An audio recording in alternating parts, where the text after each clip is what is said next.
Bonjour et bienvenue dans ONU Mag. Le 29 mai de chaque année, les Nations Unies commémorent la Journée internationale de casque bleu. Comment cette édition 2015 s'est-elle déroulée en République démocratique du Congo? Vous suivrez la réponse dans une édition spéciale à la fin de cette édition. Pour le moment, suivez les news.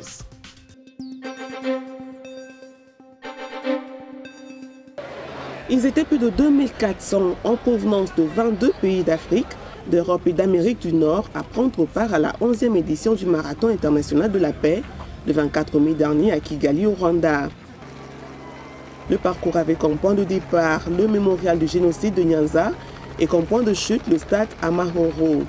Le marathon avait pour objectif de sensibiliser sur la problématique de la paix à travers le monde.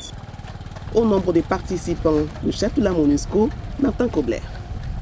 C'était une grande expérience de courir avec des milliers de jeunes gens ici.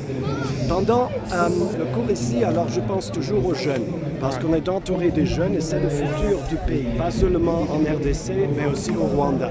Ce sont les jeunes qui doivent dialoguer. C'est quelque chose, je pense toujours, parce que c'est le futur. 70% en RDC sont au-dessous de 20 ans.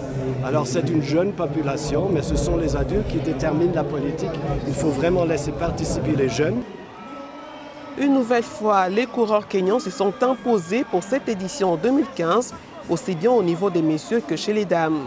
Mais retenez que pour l'essentiel, qu'ils soient coureurs professionnels, amateurs ou débutants, les participants au marathon de Kigali avaient un objectif bien précis, la paix.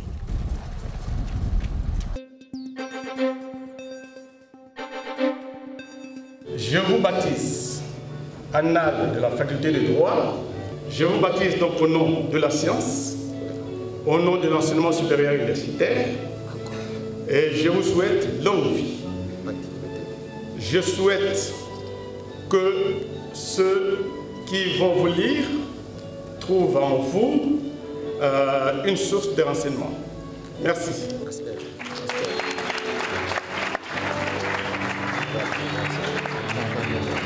Des annales juridiques portées sur le fond baptismaux, c'était à l'université de Kinshasa le 27 mai dernier. L'université de Kinshasa a procédé en partenariat avec la section d'appui à la justice de la MONUSCO à la présentation et au baptême des annales 2013 de la faculté de droit. La mission onusienne a été représentée par José Maria, directeur du Bureau conjoint des Nations Unies pour les droits de l'homme.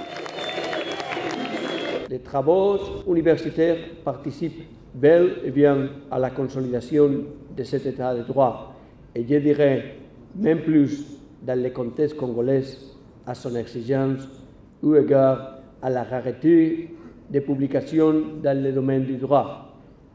Aussi, nous encourageons le gouvernement congolais à déployer tous les efforts nécessaires pour faciliter la production académique aussi bien dans le domaine du droit que dans les autres disciplines scientifiques.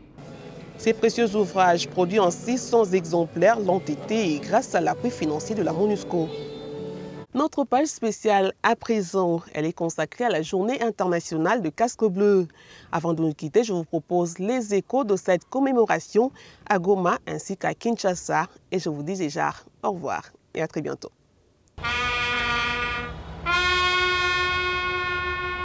L'ONU a 70 ans. Maintien de la paix, paix présent, futur, c'est le thème de la Journée internationale de la paix édition 2015. Au cours de l'année 2014-2015, 126 casques bleus ont perdu la vie pour la cause de la paix, dont 51 pour la seule année 2015.